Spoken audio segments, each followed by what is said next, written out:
Bonjour à tous, j'espère que vous allez bien. Ça fait un bout, on ne s'est pas vu, on ne s'est pas parlé. Euh, Comme vous savez, ça fait déjà plus de 2 mois que j'ai eu la grâce euh, d'être greffée d'un rein après 8 ans de dialyse, 8 ans d'insuffisance rénale. C'est vrai que ma vie a beaucoup changé depuis la greffe. Il faut que je l'avoue. Mais c'est grâce à Dieu.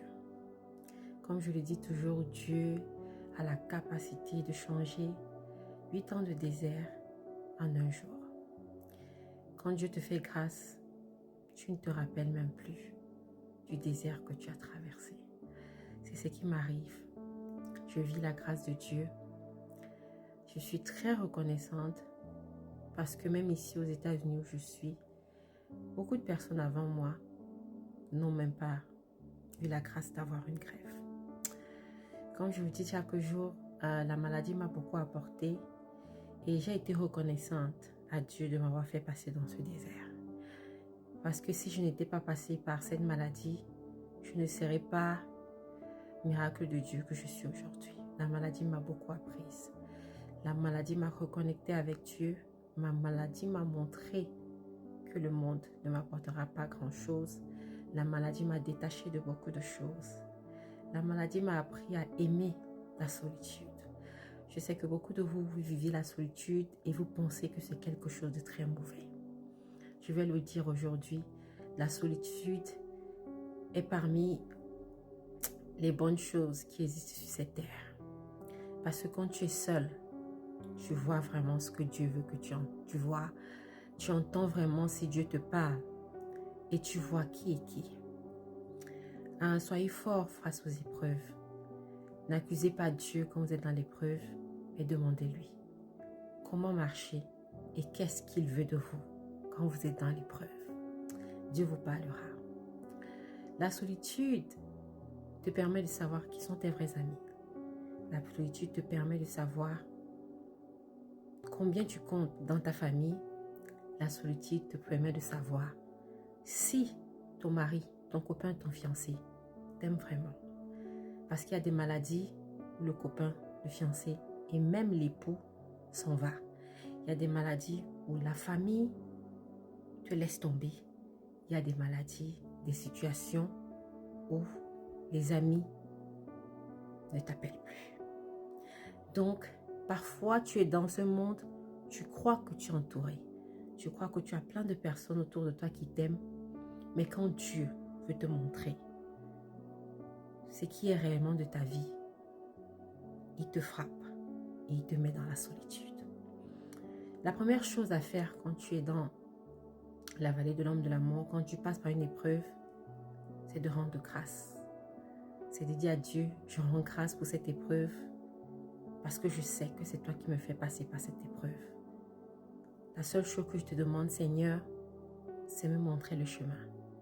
C'est m'éduquer, m'enseigner comment faire pour sortir de cette situation et de me dire qu'est-ce que je dois apprendre de cette situation. Ne régnez jamais, ne doutez jamais, ne comparez jamais vos vies à celles des autres. Vous savez, nous tous on marche, on est habillés, on a du make-up, on fait des grands sourires dehors, mais beaucoup passent par des moments difficiles que vous n'imaginez pas. La vie n'est pas plus belle ailleurs, l'herbe n'est pas plus verte ailleurs. Chacun de nous passe par quelque chose, mais chacun de nous choisit avec qui nous allons sortir des situations. D'autres personnes se confient à des choses, d'autres personnes se confient à leur mari, à leur famille, à leurs amis. Mais moi, par exemple, je me suis confiée à Dieu et vous voyez le résultat aujourd'hui. Dieu ne tape jamais poteau. Ce qui est avec Dieu, c'est qu'il ne nous donne pas les désirs de notre cœur, mais il nous donne ce qui est bon pour nous au moment opportun. Il faut savoir patienter. Il faut demander à Dieu la patience, le discernement et l'intelligence de comprendre les événements qui se passent dans votre vie à un moment. Je veux vous fortifier parce que j'ai passé 8 ans d'insuffisance rénale, je ne voyais pas le bout du tunnel. Mais je n'ai jamais cessé de crier à Dieu. Je suis tombée 8 fois, je me suis relevée 10 fois. Mais pas par ma force, mais par la force de Dieu. Je veux vous dire qu'à un moment, vos forces vont vous lâcher. Comme les amis, la famille, les époux. Demandez à Dieu de renouveler vos forces. Je veux aussi vous donner un conseil. Videz-vous complètement. Confiez-vous à Dieu. Confessez-vous. Débarrassez-vous de tout.